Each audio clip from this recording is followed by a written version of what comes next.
शेतकरी मित्रांनो, जय गुरुदेव. आपण शेतकरी आहात, बरोबर आहे, हे मला समजतं. कारण आपण पाणी म्हणजे सोनं, हे शेतकऱ्यासाठी खरा अर्थ आहे. पाणी जर असेल तर शेती ही सर्वात उत्तम. कुठल्याही व्यवसायाला किंवा कुठल्याही नोकरीला ही शेती ऐकत नाही.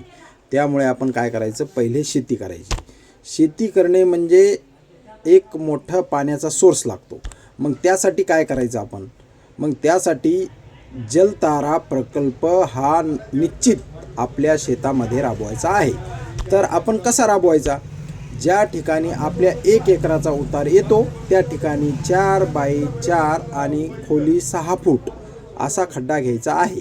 आणि त्यामध्ये तो खड्डा घेतल्यानंतर त्यामध्ये आपल्याकडे दगड, विहिरीचे जे पडलेला समजा दगड असेल तो टाकायचा आणि तो पूर्ण भरून घ्यायचा. आणि भरल्याच्या नंतर तो आपल्या 1 एकराला 1 केल्यानंतर आपण असं समजा 6 एकर जमीन आहे तर 6 खड्डे मारायचे. जर आपल्याकडे बोर असेल, विहीर असेल तर ती ऑटोमॅटिक पाणीदार होईल. कारण एका खड्ड्यामध्ये 4 महिन्याच्या कालावधीमध्ये जर पाऊस झाला सरासरी तर ते 3 ते 3.5 हजार लिटर पाणी जमिनीच्या पोटामध्ये जाईल. आणि ते पोटामध्ये म्हणजे गर्भामध्ये गेल्याच्या नंतर ती पुनर्जीवित पाणी पातळी वर यायला चालू होईल. म्हणजे आपल्या बोरला जे पाणी खाली पातळी गेलेली आहे ते ऑटोमॅटिक ते वर येत आपली विहीर पूर्णपणे भरून निघेल. आणि त्यामुळे आपल्याला 100% फायदा होईल. हे प्रयोग तुम्ही स्वतः करा आणि तुमच्या शेतामध्ये करा, म्हणजे तुम्हाला याचा 100% फायदा होणार आहे.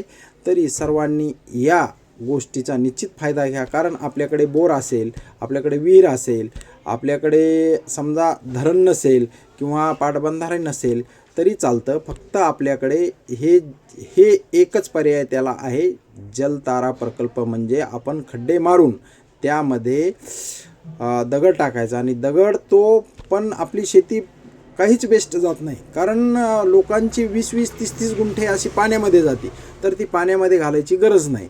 कारण त्याला आपण एक 4x4चा खड्डा मारायचा आणि 6 फूट खोलीचा खड्डा मारायचा आणि त्याच्यामध्ये दगड टाकले की ती जी चिबडणारी जमीन आहे ती सुद्धा सुपीक होणार आहे. पाऊस पडला की तिथं पाणी साचत होतं ते पाणी साचणार नाही, तो जमिनीमध्ये मुरणार आहे आणि ते गर्भाशयामध्ये पाणी जाणार, म्हणजे जमिनीच्या पोटामध्ये जाणार. आणि त्या पोटामध्ये गेलेल्या पाण्याने त्या जमिनीची पाणी लेवल वाढणार आहे. त्यामुळे आपल्याला बोर, विहिरीमध्ये 100% आपल्या विहिरीला पाणी 100% राहणार आहे. त्यामुळे आपण इथून पुढे हा प्रकल्प 100% राबवायचा आहे. शेतकऱ्यांनो, आजच राबवा आणि आजच आपले दिवस आहेत.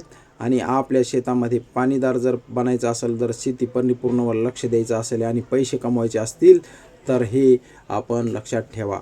धन्यवाद. जय गुरुदेव.